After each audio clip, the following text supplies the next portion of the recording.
Sore hari ini saya menghadap Bapak Presiden Prabowo Subianto di Istana Merdeka untuk menyampaikan sejumlah update atau laporan, sekaligus juga mendapatkan arahan-arahan atau direktif yang menjadi rujukan dalam kami melanjutkan berbagai perencanaan ataupun langkah-langkah di lapangan.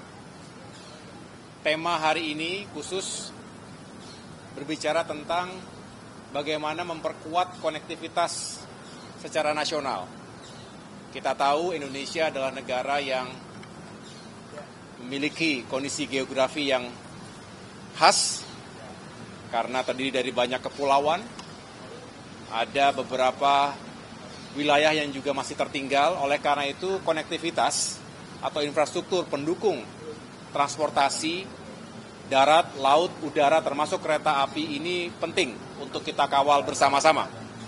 Karena bukan hanya untuk melayani mobilitas masyarakat, tapi juga untuk meningkatkan ekonomi di berbagai daerah, menciptakan sentra-sentra pertumbuhan baru, termasuk juga menghubungkan antara kawasan industri strategis dan kawasan ekonomi khusus.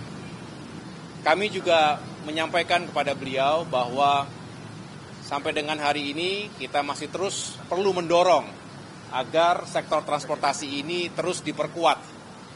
Karena sekali lagi ini penting dan sangat mendasar. Di antaranya tentu terkait dengan sektor kereta. Secara nasional, kereta masih menjadi primadona. Setiap tahun kurang lebih 500 juta penumpang kereta atau 1,6 juta setiap harinya.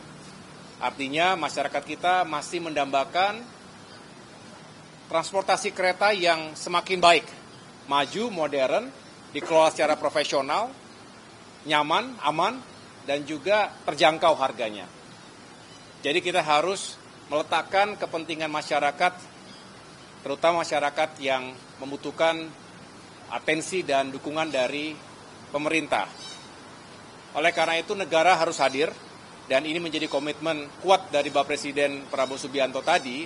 Beliau menyampaikan negara pemerintah akan hadir untuk memastikan sektor transportasi kereta ini juga semakin maju dan berkembang.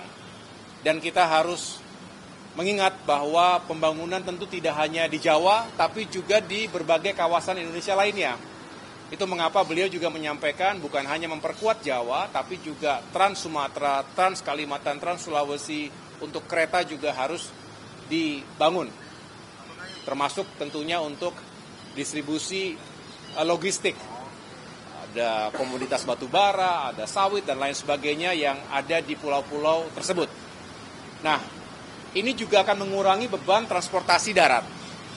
Dalam berbagai kesempatan saya menyampaikan kepada publik, kepada teman-teman semua bahwa kita juga sedang berusaha untuk menghadirkan kebijakan yang lebih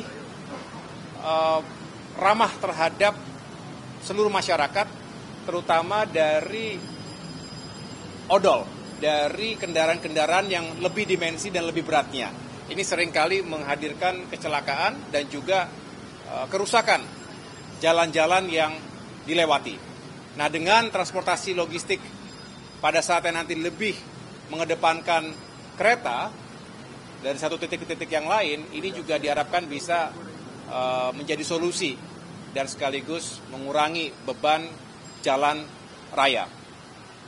Nah, terkait dengan kereta, kami juga tentunya membahas bagaimana kereta cepat yang selama ini juga atau beberapa waktu terakhir ini menjadi hangat diperbincangkan. Kita pastikan, tadi Bapak Presiden menyampaikan bahwa terkait dengan kereta cepat Jakarta-Bandung, tentu negara pemerintah akan hadir. Dan kita melibatkan semua pihak. Tadi siang bertempat di Kementerian Koordinator Bidang Infrastruktur dan Pembangunan Kewilayahan, kami menggelar rapat koordinasi. Tadi saya mengundang Menteri Investasi yang juga adalah CEO Danantara, Bapak Rosan Roslani, dan jajarannya, kemudian Menteri Perhubungan Bapak Dudi Purwagandi dan jajarannya, termasuk para pejabat di Kementerian Koordinator Perekonomian dan juga Kementerian Keuangan. Kami sepakat untuk menghadirkan solusi yang terbaik, yang paling visible, yang paling eh, baik untuk semua.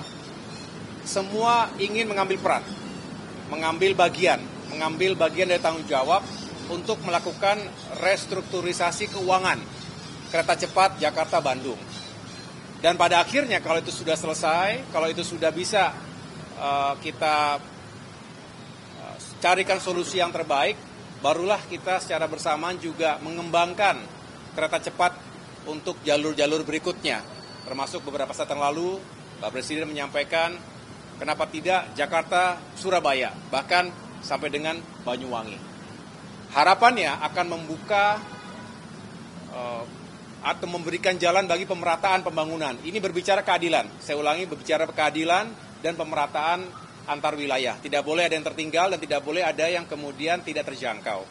Yang demikian kami tentunya optimis atas arahan Bapak Presiden Prabowo Subianto, segala permasalahan atau isu yang sedang berkembang ini bisa dituntaskan tentunya bersama-sama dengan pihak Tiongkok, dan juga pada saatnya kita bisa mengembangkan lebih lanjut untuk kereta cepat, termasuk melakukan reaktivasi rel-rel kereta yang sudah tidak lagi aktif, dan ini sangat mendasar sekali lagi untuk pertumbuhan ekonomi dan kesejahteraan masyarakat kita.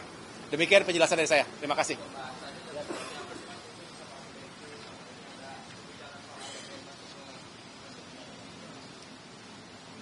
Tadi di ruangan saya sendiri bersama tambahannya tentunya ada Bapak Mensesnek dan Bapak Seskap. Secara umum yang kami bahas tadi di Rakor yang kami selenggarakan di Kemenko Infrastruktur juga inline, sejalan dengan apa yang menjadi arahan Bapak Presiden. Tentu nanti pada saatnya akan lebih dijelaskan. Yang paling penting adalah sekarang sudah bisa diberikan kepastian bahwa negara pemerintah akan hadir untuk sama-sama kita mencarikan solusinya ini. Ya, nanti secara spesifik tentunya akan kita jelaskan pada kesempatan yang lain.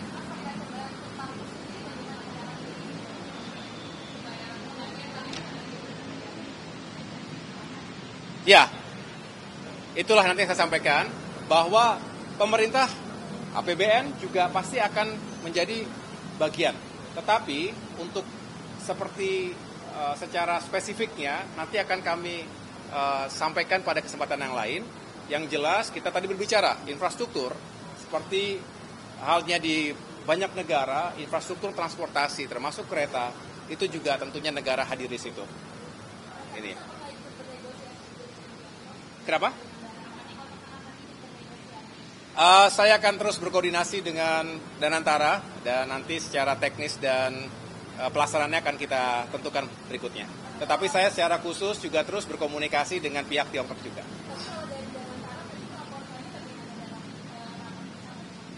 Ya. Ya, ada banyak aspek ya yang juga sedang dinegosiasikan. Kami tidak ingin mengumbar dulu karena namanya juga masih negosiasi. Karena begini teman-teman, mohon dimaklumi, negosiasi juga perlu ada ruang dan diberikan sekali lagi proses yang juga mudah-mudahan bisa menghasilkan yang terbaik untuk kita. Karena prinsipnya adalah negosiasi untuk yang terbaik untuk Indonesia, pasti begitu.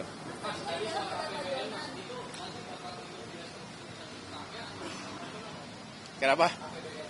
APBN, ya, inilah yang saya sampaikan tadi. Ada bagian nanti pengembangan konsep ini, ya. Sementara ada sejumlah opsi, ya. Bagaimana operasional dan kepentingan untuk kita bisa fokus pada profit ini dipisahkan dari bagaimana mengelola infrastrukturnya. Nah, harapannya sama-sama bisa berjalan dengan baik, begitu. Dan ada bisa dikatakan sharing responsibility atau burden sharing. Cukup ya, terima kasih teman-teman. Oh enggak, Pak Jonan setelah itu. Kenapa? Oh enggak. Beliau setelah saya tadi. Ya, tadi ketemu aja, salaman aja. Makasih ya.